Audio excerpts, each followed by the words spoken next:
it's working. There we go. Feel free to come off on camera to those people who have just arrived. Hey, Claire. Anyone else? We're just waiting for people to come at the moment, so yeah. Hey, Sue.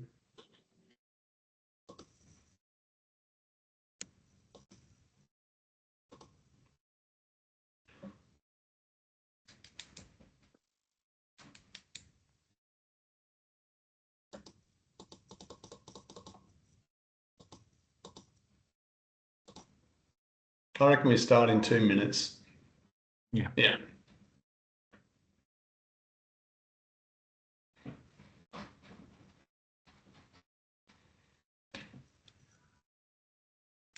How's social procurement week going, Chris?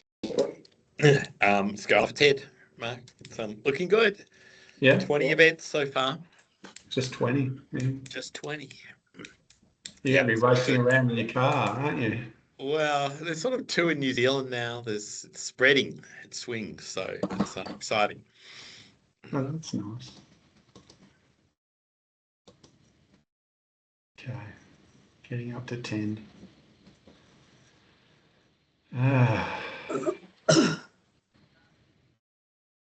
For those of you who just joined us, we're waiting a bit longer. We'll start in a minute or so.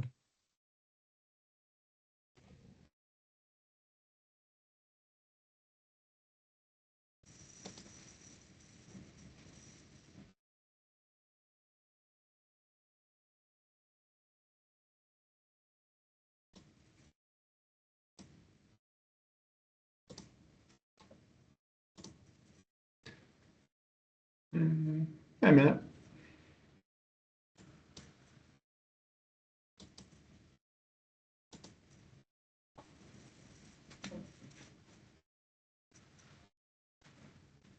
Let's make a start.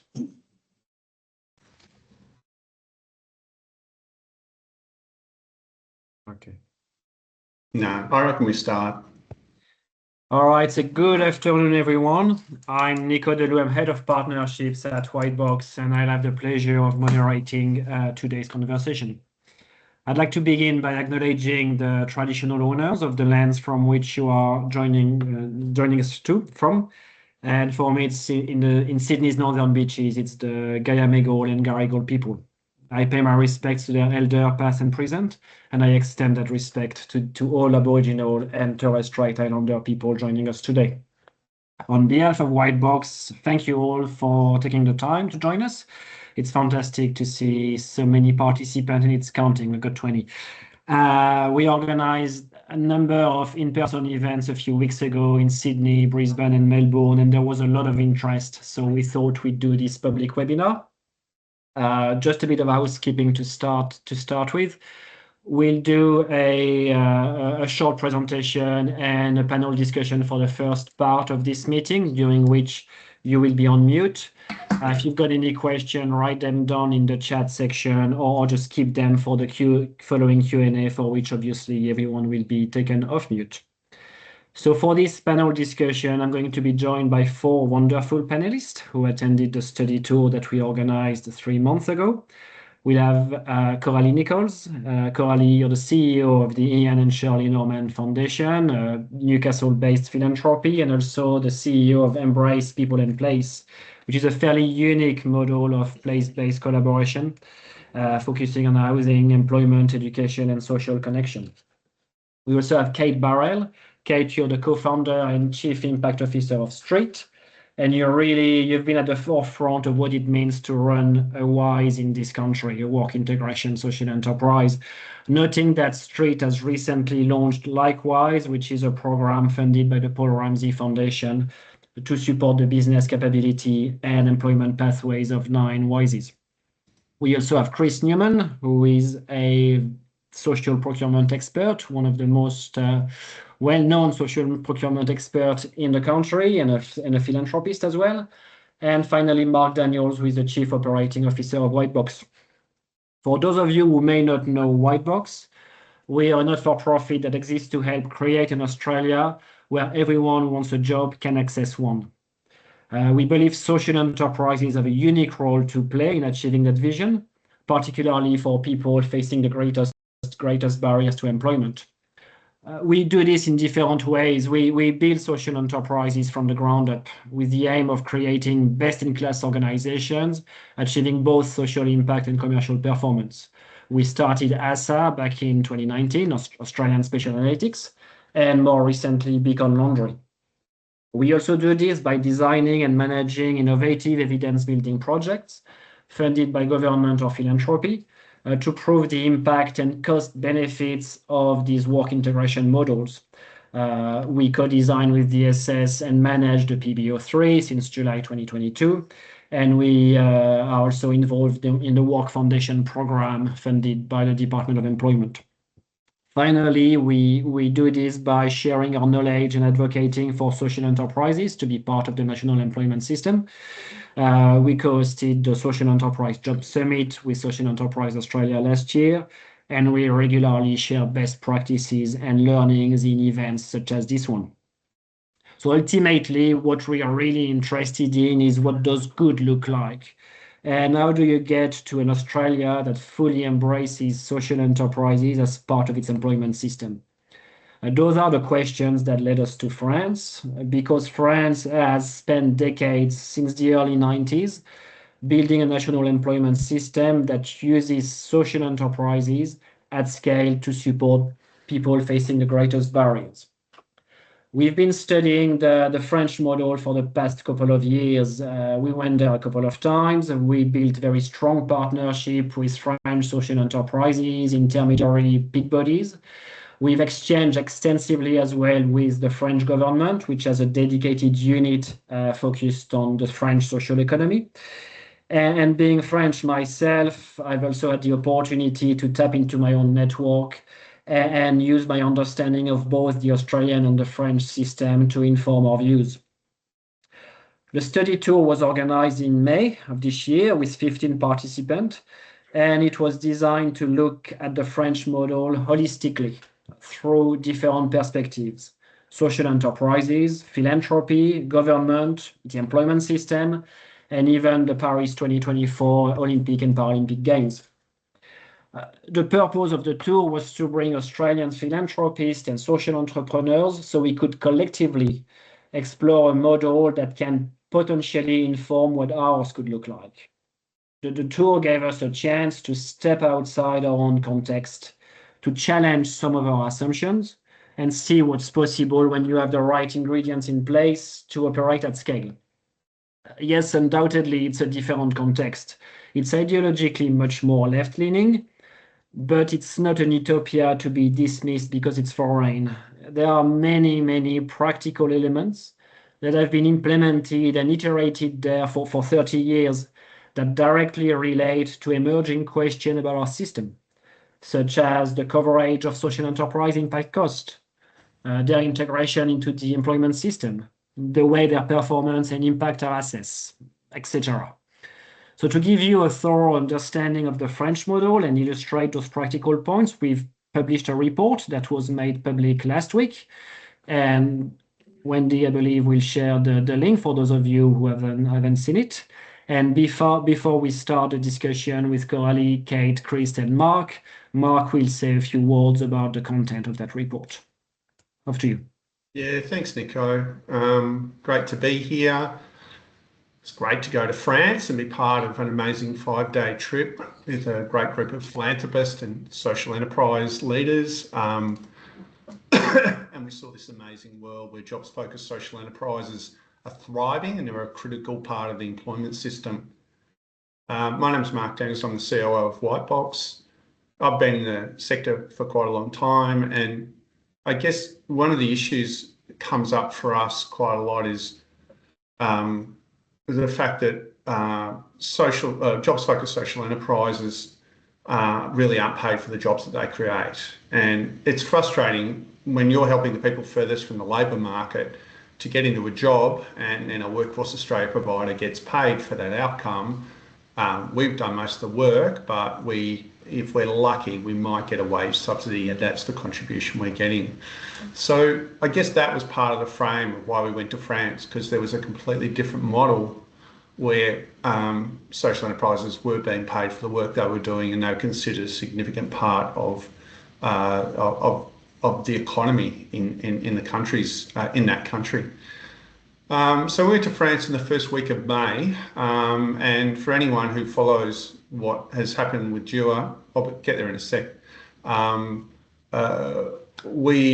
The Minister for Employment and Workplace Relations, Amanda Rishworth, announced at the Press Club in Canberra that Workforce Australia was broken, and that they would rebuild it, and that social enterprise would be part of the new Stream 3. So we went to France in the first week of May. In the first week of June, this amazing opportunity emerged, which was for social enterprises to become part of that. So I just want to explain some of the background and context to this. We actually committed to writing a paper, and now that's in the public domain, and hopefully it will help inform some of what Deloux is considering in terms of how that interaction between social enterprise and government and the employment system operates.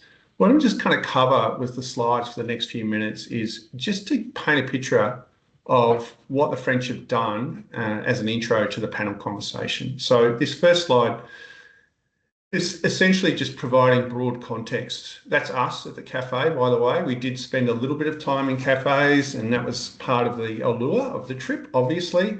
But to talk about the system, it's big, the social economy. It's 10% of the French gross domestic product. It's 14% of all private sector employees. So we are talking about, tens of millions of people potentially. No, we're not. We're talking about millions of people in these roles. And they have 165,000 people. There are 165,000 social enterprises. And what I'll touch on later, there's about as many people moving through social enterprises every year, in WISEs in particular, as its role in the employment system. So just to give you some broader context, in Australia, we've got 12,000 social enterprises. So, it's probably 12 or 13 times the size in terms of the social enterprise sector.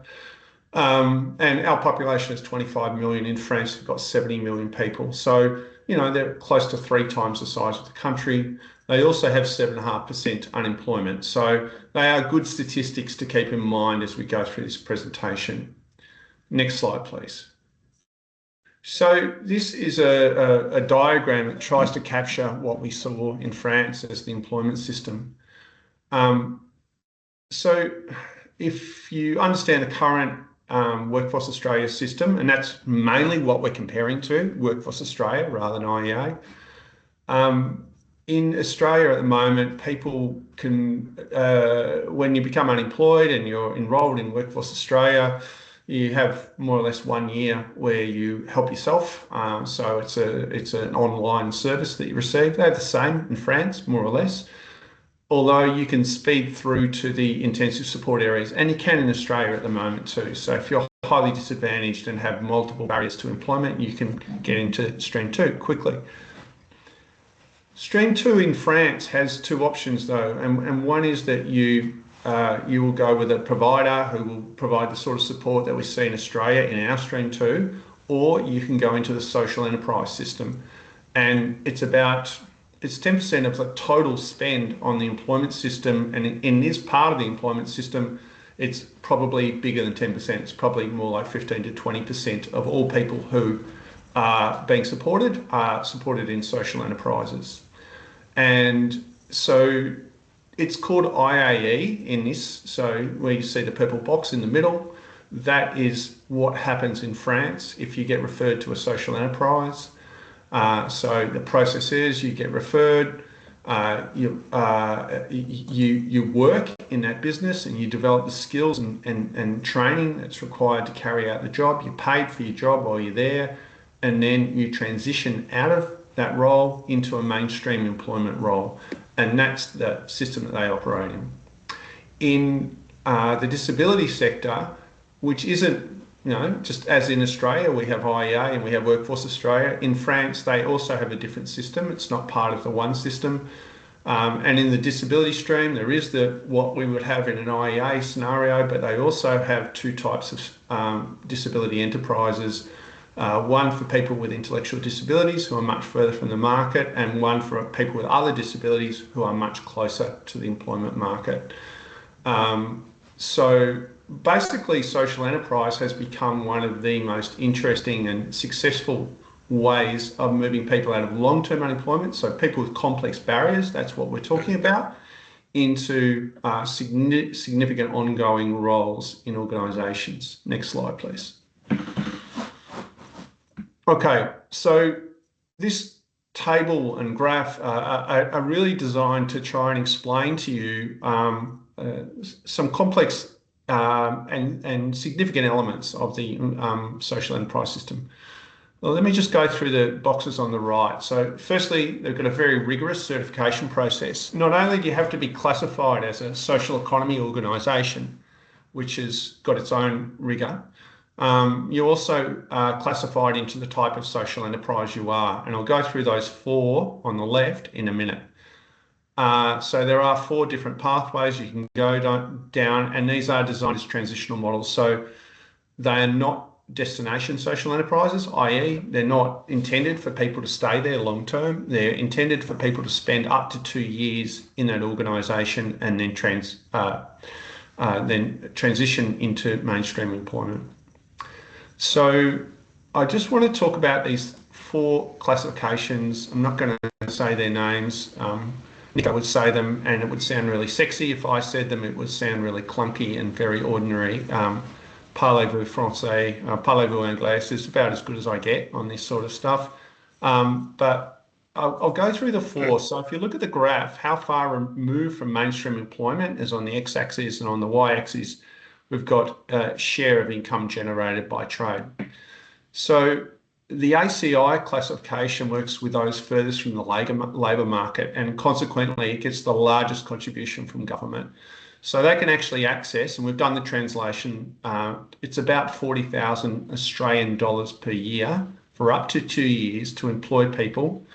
And that's really because of the high support costs and some of the productivity deficit they would face. So in these businesses, they don't have a high turnover they don't have high trading turnover relative to their government revenue, but they have a very high support requirement, and they're designed to bring those furthest from the market back into employment, and there is an expectation of transition in these, and successful transition as well. The next category is the EI category, and they're closest to what many people would see as an archetypal wise in Australia. We have 2 that we've been involved with, Beacon Laundry up in Bangalore, or Australian Spatial Analytics, where people come in there from mainstream unemployment. They're held there for a period of time, then they transition. They're getting a subsidy of around $22,000 per full-time equivalent per year. So that's the subsidy they receive, and it's designed to be roughly the cost of the impact that they're delivering. So the additional cost that you incur in running a social enterprise because of who you employ, that $22,000 per FTE is designed to remove that as a cost burden, or to recompense you for that cost burden. The ETTI and AI are both labour hire type models. So the AI one is called, and obviously it's not AI as we know it. I won't get Nico to say it unless you feel like it, Nico. You can say the French. No, good. It tends to be short-term contracts and low hours, and they can be like cleaning contracts in a house. So it's limited labour hire, small contracts, and a subsidy of up to $2,500 a year for those people. In the ETTI, it's designed to be a full-time job.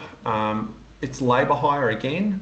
So it's a WISE that puts people into labour hire roles in commercial situations, or into labour hire in other WISEs, and it's up to $8,000 per annum for that cohort in terms of levels of support. So you can see there's a really significant contribution from government to the ongoing costs of the social enterprises. And if I go to the next slide, we talk about the volume of impact that we're talking about here. So they have 4,500 WISEs in France. The best estimate I've heard in Australia is about 1,500 WISEs. So it's not that they have tons more relative to the population, it's actually the size and scale of those WISEs. We saw a whole lot of WISEs in the 10 million to 100 million annual turnover, just to give you a picture, and we saw bigger than that as well. So heavy volumes coming through these organisations. I just wanted to touch on 168,000 supported employees. So every year, 168,000 people with complex barriers pass through these social enterprises. It's a really significant number, and my estimate would be that in Australia, we're probably getting 3,000 to 4,000 a year through our social enterprises. So it's a big discrepancy. This is really stunning. 65% plus transition to employment and training. So these are the hardest placed people in the employment system, and 65% of them, when they leave a social enterprise, which is an average of about 11 months that most of them stay in it, will transition successfully into employment and training. And then the last point is, well, just as a comparison, at the moment, Workforce Australia is getting 11.7% retention at 6 months. IEA is getting 26% retention at 12 months. So, you know, we can see a really significant difference there. And the last point I would make is, of those 65%, or the 100%, I guess, 52% of them are still in work 6 months after exit. So they're not just churning through, most of them are holding those jobs down. Okay, next slide, please. All right, so just to finish on this, I think when we went to France, we kind of saw what the future could look like in Australia. There was a sort of a glimpse of what was possible. You know, social enterprises were valued and they were recognised financially, and so were the impact costs that they carry. They were really universally seen as the best pathway model for bringing people who were long-term unemployed back into the labour market. We also saw other things in France that we haven't commented on in the paper. You know, we saw things like social procurement at scale. We saw things like government finance policies that are extraordinary compared to what we've seen in Australia in the past. And we kind of think something like this, but at a smaller scale, could occur in Australia in the next decade. And what we're starting to see, which is exciting, is government is now entertaining the idea and hopefully supporting the idea directly that social enterprises will be part of the employment system. I'm going to stop on that note, and thanks for sharing the slides, Wendy, and you can probably take them off now, and I'm going to hand over to Nico and the panel discussion. Thank you. Thanks, Mark. So there are some very interesting aspects that we're going to focus on in the discussion, the technical work integration, social enterprise specificities, the system, the way the system is supportive, the way French philanthropy works as part of that system. But I start with you, Kate. As I said in the intro, you've been running a WISE for a long time, you're very experienced, you've got that project that you've started likewise.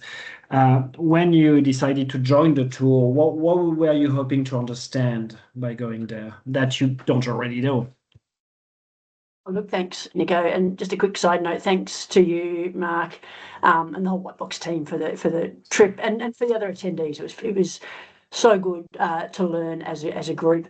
Listen, I went, if I was super honest, I went over thinking, what can we learn about building better WISEs?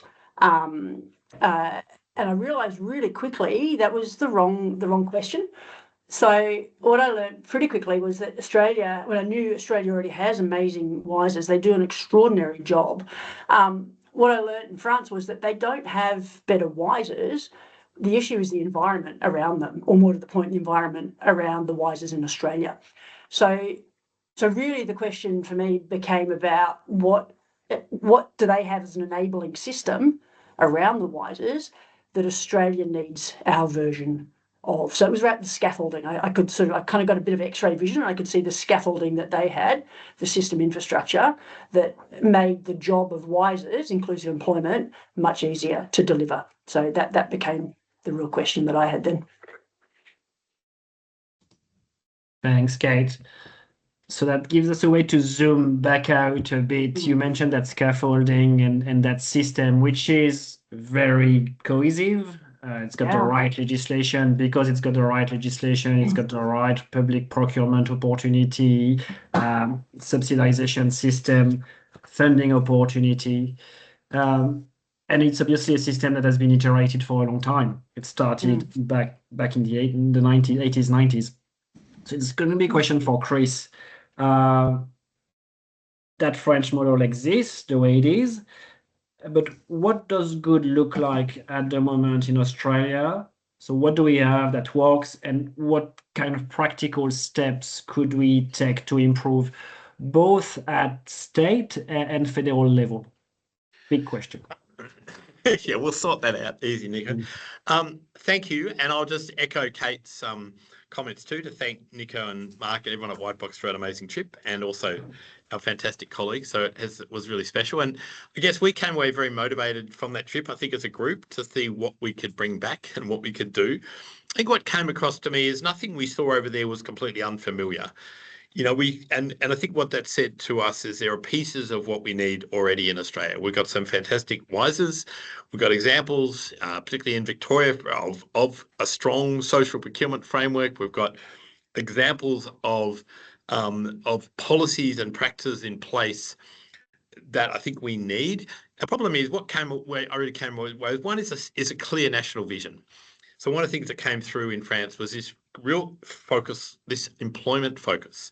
So everyone was positioned in the roles that they were playing around delivering and creating and enabling employment outcomes for people at different, what they call how far away they were from the employment market. So and everyone we talked to, and we went to, we had a tough time at this fancy restaurant on the Champs-Elysees that was actually run by a social enterprise, where we had a panel. We had government, we had peak bodies, we had enterprises all talking, they're all talking the same language about the same programs, the same activities.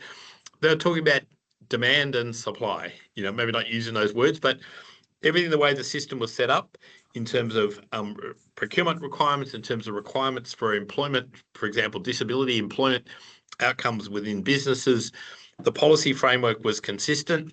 And from a supply point of view, there was the scale of the social enterprises that we met with, and this idea of what they call a social and solidarity economy as a really genuine third part of the economy, and a very well understood critical part of the economy, was very different. So when I look at Australia, I see bits of good stuff. I see quite a lot of momentum, as Mark's talked about already, some real genuine consideration in the employment system. We're seeing new levels of government exploring new ways around things like procurement and policy.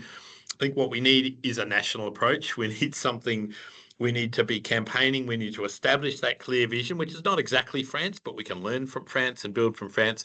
We need a coalition of organisations and people who are all heading in that same direction. And we need to work on each part of the ecosystem. It isn't one thing. One of the things that came back from France, it wasn't government that came up with all the good ideas and said, right, we've got all your answers. It was the sector advocating, coming together, making recommendations. There was a level of iteration. So we have got a lot of the pieces, but I think what France provided was that vision, hey, what's possible? And that's what really got us very motivated. And to be honest, from my point of view, it really lifted my ideas of what was possible, which is really exciting. Thanks, Chris. It's very insightful. Tackling another aspect. So when we designed the tool, we deliberately invited people from different part of the sector, including funders.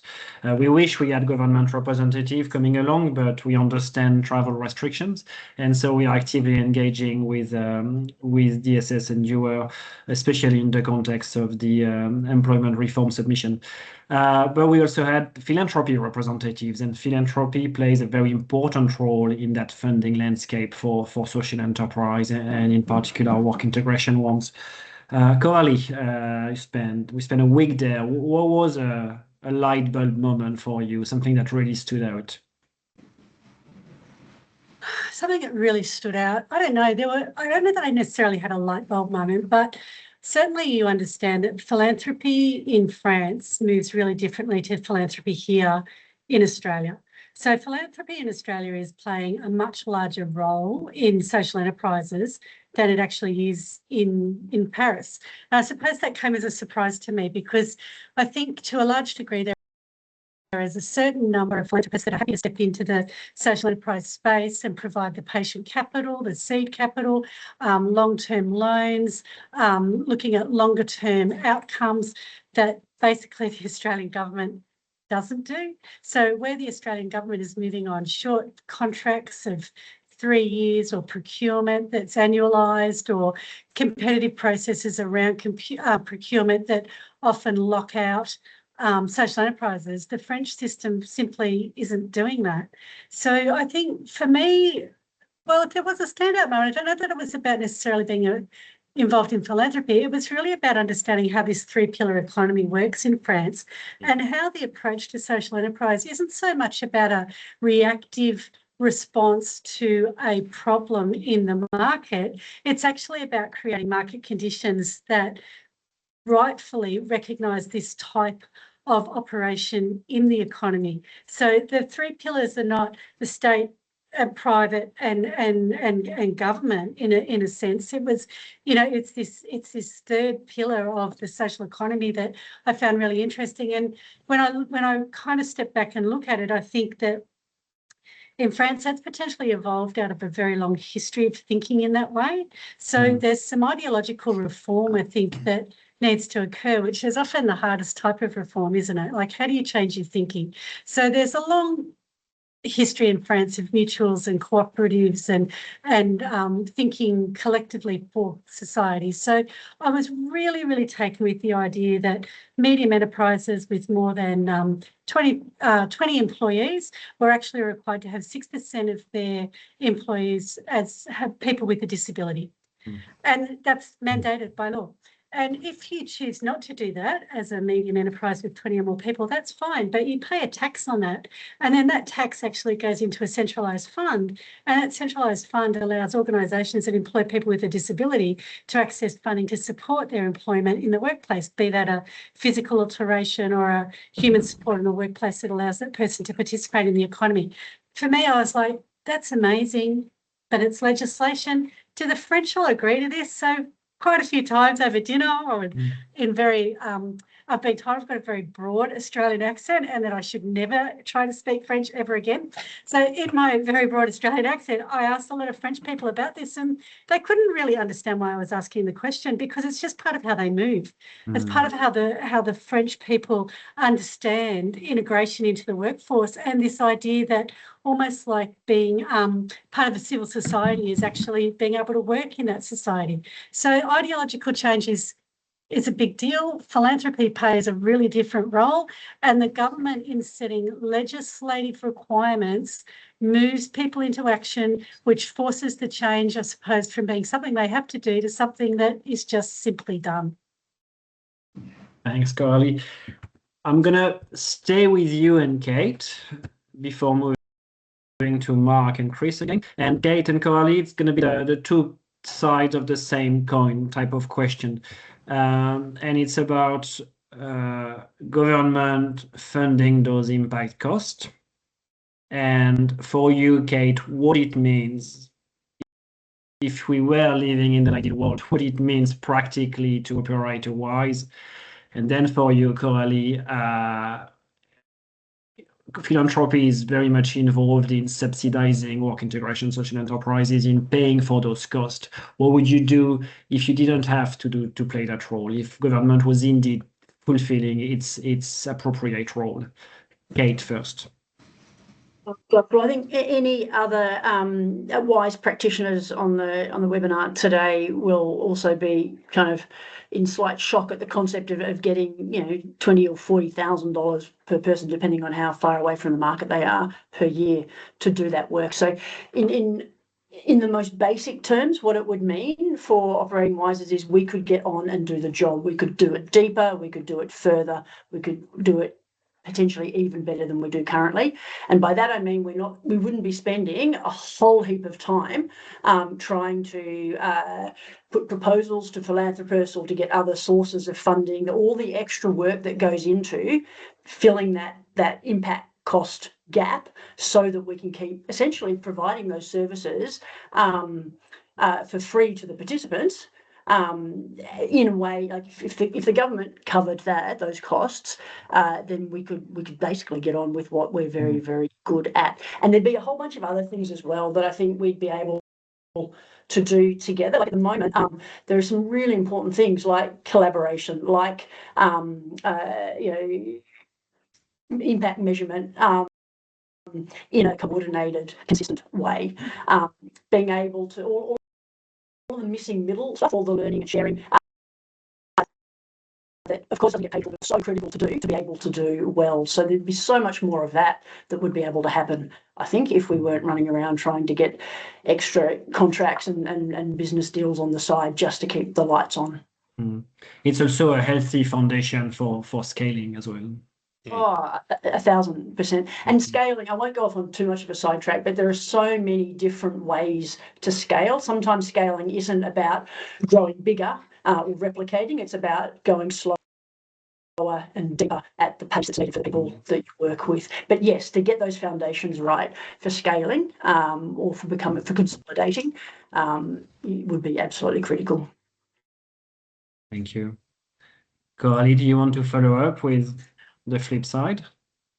I don't know if I've got the flip side. I think I would argue fundamentally that the French system is more transparent than Australia because it explicitly acknowledges the role of government as a purchaser of social outcomes.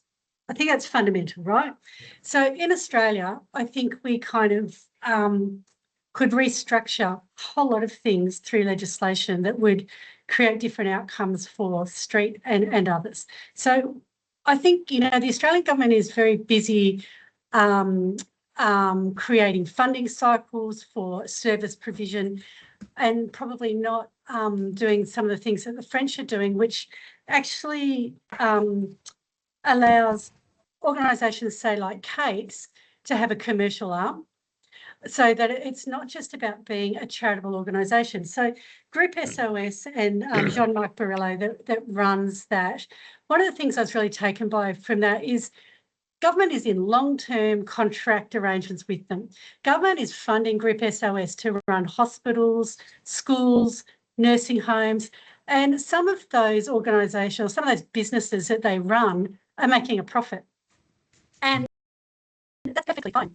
And what they do with that profit then is actually bring other organisations into the group who might be struggling and look like they're going to fall over. So Group SOS has a capacity to bring them into their larger umbrella and ensure their ongoing survival, or grow the businesses in their organisation that might not have had a good financial year, but the service that they're offering is actually far more important than the financial outcome, if that makes sense. So there's this moment in time where you go, actually, I think the Australian government kind of needs to start looking at some legislation around PAFs and how private ancillary funds can only donate to charity, looking at these charitable enterprises in this social enterprise space that goes, profit's not a dirty word.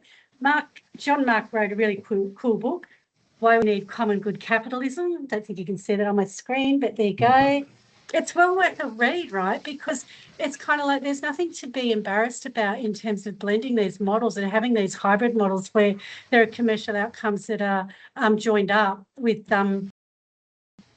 social outcomes, and the vehicle for doing that is through social enterprises. And if people who are in the business of philanthropy can move beyond just funding DGR1 status organisations, that can change a lot. And if the government is probably a little bit more honest about how they're spending their dollar, because it's probably the same dollar just spent in a different way, but there's a question about transparency in there as well. So for me, that's this sort of really big legislative change or really big ideological change about how we move between government, philanthropy, charity and business in Australia that is a real deal breaker. And the French, they haven't got it right, but they've certainly taken us on a good pathway to looking at what we do here in Australia and potentially doing it a whole lot better. So I don't know whether that answers the question about philanthropy, but and the other thing too that I really liked, Nico, in France was this idea of enabling financial institutions. So, you know, banks that are actually set up to deal with not-for-profits, banks that are set up to deal with long-term patient loan setups, banks that fund startups and entrepreneurs who have as a focus social outcomes. You know, our banks simply wouldn't look at that. And again, that's another form of structural reform. So there's this really big picture stuff, and then there's that on-ground response to how we deal with it. And I think for the tour, the challenge is how to hold both of those things in a conversation. That was probably really garbled, but I find it really intellectually challenging to kind of grab it all into one space. I'm sorry. Conscious of time, so I'm going to have two more questions to the panel before we open up to the floor. And just taking a side step, you mentioned Professor Escorali, and you talk about the sheer size of this organization. So interestingly, it started as a community organization focusing on HIV and AIDS in Marseille back in the early 80s, to now be a 2.5 billion euros annual turnover organization employing 25,000 people. It's massive. And Mark started his presentation by explaining that there are 165,000 social enterprise in the country. So it talks about the definition of social enterprise, acknowledging that the WISE component is a subpart. So it means also that those organizations have plenty of great social procurement opportunities to develop their business. So my first question of the last two to Chris, we went to the Stade de France, the Olympic Stadium, and we had a great presentation about Paris 24 and the way it worked alongside social enterprise to deliver the game. Could we see this happening in Australia? Well, absolutely. And I think it was what was interesting with that was the ambition. And I think one of the opportunities that something like the Olympics creates is and the obligations on Olympics from the IOC around the social, environmental, and local economic objectives are significant. And because it's got the public profile that it has, it's a great opportunity to not only demonstrate what can be done more effectively, but actually accelerate change. And I think timing-wise, it's so interesting in Australia, given where we are now. I mean, what we saw in the French Olympics, $2.5 billion in contracts, binding targets through every contract to reserve work hours and contracts. So it's not just goodwill, hoping it's going to happen, it's building it in. 10% of work hours reserved for people far from employment. They actually achieved up to 23%. For example, of the construction hours on the project were people who, from those people far from employment. So the scale of impact, 25% of contracts set aside for SMEs and social enterprise, they achieved 37%.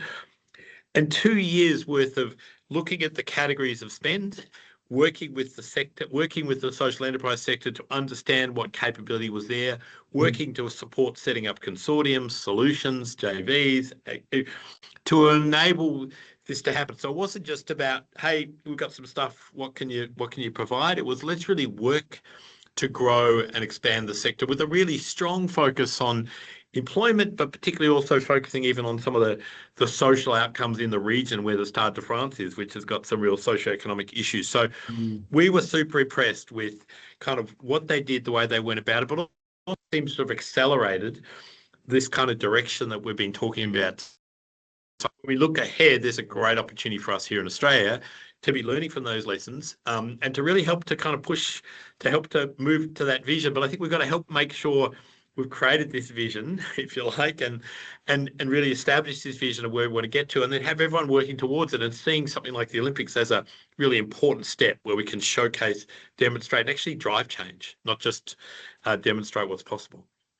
Thanks, Chris. Very last question with a short answer required to Mark. Talking about vision, where could the sector be in 10 years if we were to follow some of those learnings and insights?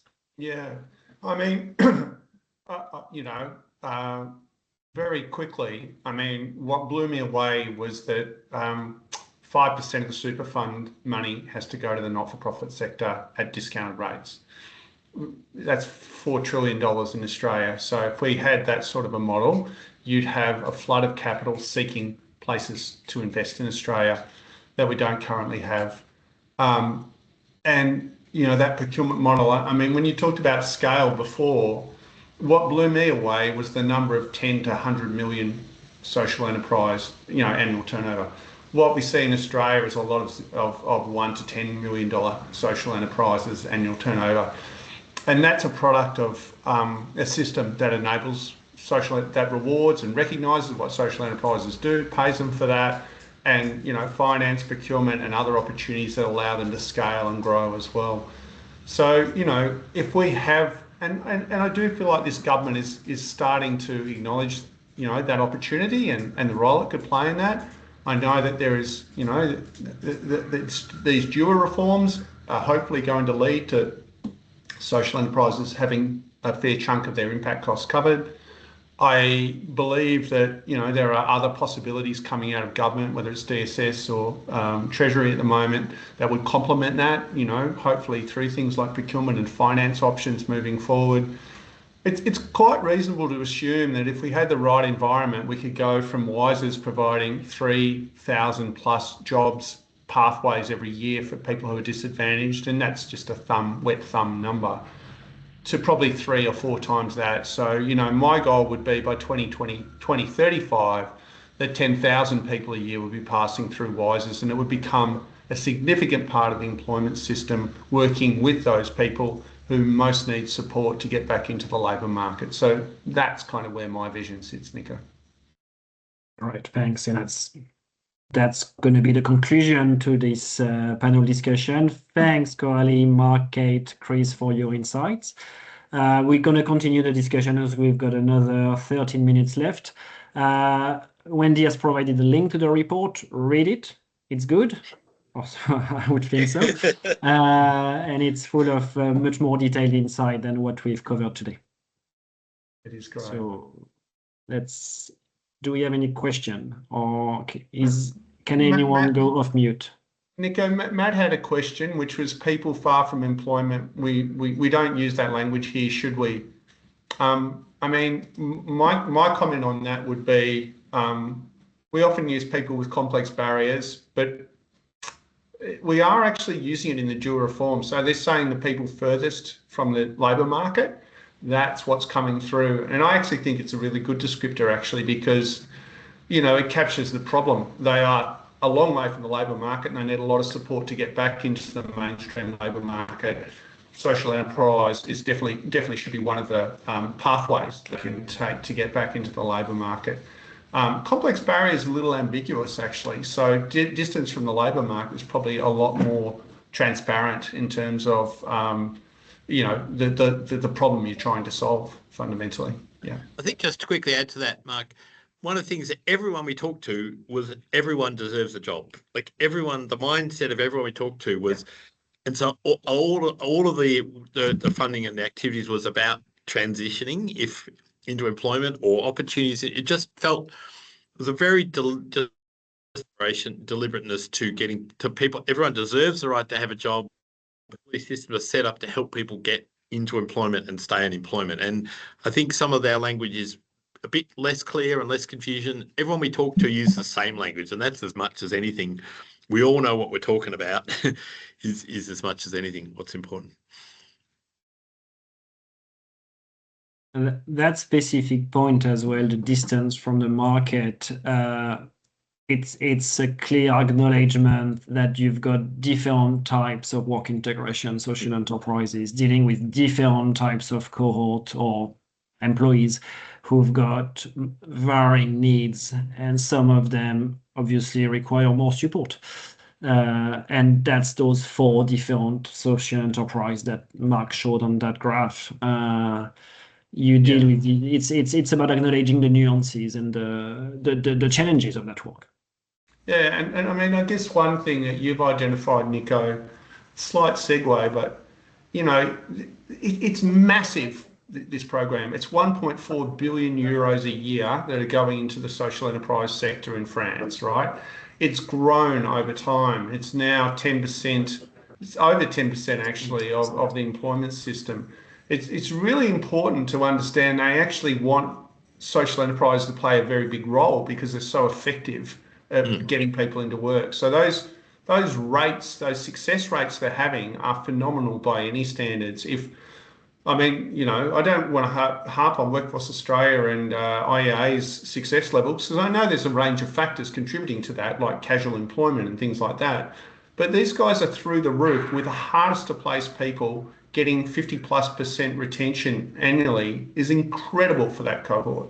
And we had the same experience with our payment by outcomes trial. We were getting, we still got 50% retention in jobs 3 years after people started the payment by outcomes trial, either in private sector jobs or in social enterprises still. So, I think what I get excited about is I don't think the employment system has ever realised the true opportunity that social enterprise can provide for addressing the needs of those furthest from the labour market. I just think when they start to see the outcomes, they'll start to go, Jesus Christ, what have we not been doing for the last 30, 50 years, whatever it is.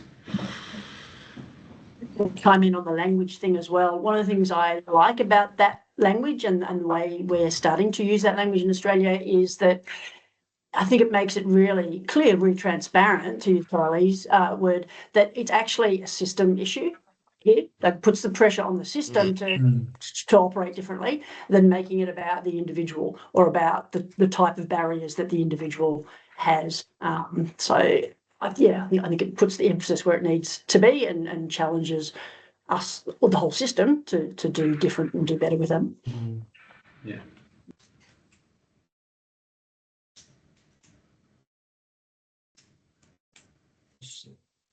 Question. Do those operating in French system see any gaps? I need to open it so I don't see the whole thing. So thanks, Daph, for the question. So do those operating in French systems see any gaps that they need to cover and improve on?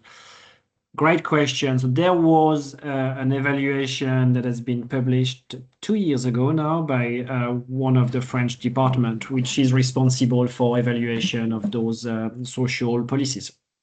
And the critics of the system were the quality, because nothing is perfect, and this one is not, but it's good progress. So the issues with training, they thought that people could be better trained, and even though they achieved that 65% on average transition rate, and the rate 6 months after exit is still very high at 52%. So the quality of the training was one of the big comment. I guess what we also heard, Nico, was they're about to get the crunch in France, right? Because France is, economically constrained right now, and so they're expecting budget cuts. And I guess I'll make a really clear point. Most of the social enterprises we saw that were at the commercial end were getting less than 5% of their revenue from government, right? So it wasn't like they weren't highly commercial in the way that they operated. They were highly commercial businesses who had actually gotten to scale and got all the benefits of scale over time as well. So, their ability to cover most of their operating costs was quite high. And having a 5% reliance on government means that if government starts to reduce funding, the capacity of your organisation to survive in that environment is very high. But there is a general fear that, 40,000 a head might come down, that 168,000 a year going through this system might come down as well as part of those reform processes. There's pressure on the disability organisations to do transitions because the most, what would be the equivalent, they call them sheltered workshops. So just to use their terminology, they're only getting 4% transitions out of sheltered workshops into mainstream employment. So, there are some significant challenges that every economy faces. But what impressed me was they had never taken the government funding so much for granted that they built a business model that was dependent on government funding at the expense of commercial activity. That was impressive, I thought. I'm just going to build on that just quickly, because I remember Jean-Marc Borrello again at Group SOS said that with the model, he said he sees the model from seeing social enterprises as an alternative to capitalism towards seeing it as a reconstruction of capitalism around the production of social value at scale. And I think too what he was talking about there was the change that he can see coming in the politics of France and how you manage that. And I think the counter argument to that is listen to people like Elon Musk say universal wages, no one's going to have employment, don't worry about paying superannuation, which is, you know, a horrifying moment to kind of contemplate that. But I think that one of the weaknesses that they're starting to come across is this increasing political pressure around changing the way the French have held long-term views around capitalism. And I think that's going to push the model. Yeah. I think when you look historically at how it has formed, it has grown consistently over right-wing and left-wing government. So there's a clear acknowledgement of impact and cost efficiency, effectively. Arguably, there's a point where public debt becomes hard to manage, and we are getting close to that point in France. I think 100%, the public debt is 120% of the national GDP versus 60% in Australia or something like that. So it's effectively double in terms of quantum. But as part of last year's budget negotiation, that budget was left pretty much untouched, slight decrease. But you could feel the downward pressure because there's a level of desperation. Where things could change radically if an extreme right government comes in next year. And then, you know, nobody knows. But also the French extreme right tends to be very popular in parts of the country which have a lot of social enterprise operating, because that's part of the country where you've got a lot of people who are far removed from mainstream employment. So it's a bit of a holding breath moment. Nico, there's two questions. One is there a supported social employment system in France? So for people with disability? If you're alluding to supported wages, I think what we found in those sheltered workshop type environments was they weren't being paid full wages, were they, Nico? It wasn't full award. So you've got two models in that disability space. You've got a model of work integration, which is designed for physical disability and mild mental disability, in which they are paid award wage and they are full-fledged employees with all their rights. And it's a model both of transition and destination. And then there's another model which is struggling, which is much more similar to what we would have in Australia, of supported employment within the sheltered workshop kind of context, in which employees aren't employees, they are service users. But I think the overall salary or payment that they receive would amount to an award wage equivalent. Yeah, okay. There is a last question there, and maybe a great note to finish on, Nico. Are there any operational changes that social enterprises in Australia could make to improve their effectiveness and overall impact? I don't know, Kate, if you want to comment. In 1 minute, I'd love to jump on that. Look, I think on average, we are very effective and our impact is very good, speaking effectively. Obviously, we can always get better at things. I think the single biggest thing that WISErs could do to kind of contribute to where we're going forward in the system is to be able to articulate and measure our impact costs. And I know there's a bunch of models underway for that. So I think they're going to be really valuable. So we can actually point to our costs and unpack them and describe them. And that then I think will help government or others contribute to those impact costs. But like I said, when I went over, I didn't think that the French social enterprises themselves were a level up from ours. I thought ours are very good. It's the infrastructure, the supporting scaffolding around it that is different. There was a comment that was shared with me when we invited one of the French social enterprise leaders last year at the Social Enterprise Job Summit. He was really impressed by the ingenuity of Australian social enterprises. And I guess it's a reflection of how little money there is in the system. You've got to be bloody creative, and you really have to push the thinking very far. Yeah. 2:30. Right. Thanks, everyone. It was a great discussion. Thanks to the panelists and thanks to every participant. Do not hesitate to reach out if you've got any questions, and you've got the link to the report. Have a great day. Thanks, everyone. Thank you, everyone. Bye.